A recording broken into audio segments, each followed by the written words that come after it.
হরে কৃষ্ণা, আজকের কৃষ্ণ নামেই শুরু করলাম দিনটা। চলো তোমাদেরকে ঘুরিয়ে আনি একটা ভীষণ সুন্দর রাসমেলা থেকে, যেখানে ঘুরলে মনটা তো ভালো হবে, তার সাথে আছে অনেক হাসি মজা ভয় সমস্ত কিছু।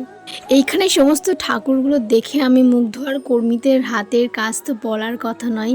আর এইখানে প্রতি বছর একটা নতুন জিনিস, যে মানুষ এইভাবে সেজে দাঁড়ায়, আর তারপরে এই রাধা বিরহগুলো দেখে প্রাণ জড়িয়ে যাওয়ার মতো। আর এবারে আসে ভয়ের পালা। এখন ঢুকতে চলে যাচ্ছি আমরা যমরাজের ভিতর। আমরা আমাদের সারা জীবনের কর্মফল অনুযায়ী মৃত্যুর পর যেভাবে শাস্তি পাবো, এখানে সেই জিনিসগুলোই ফুটিয়ে তোলা হয়েছে।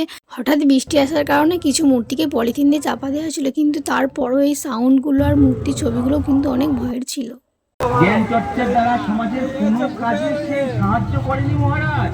দেখলে তো মৃত্যুর পর মানুষ কিভাবে শাস্তি পাচ্ছে। আর এই মেলাটা না অনেক বড়, এইটুকু ভিডিও সবটা দেখাতে পারবো না।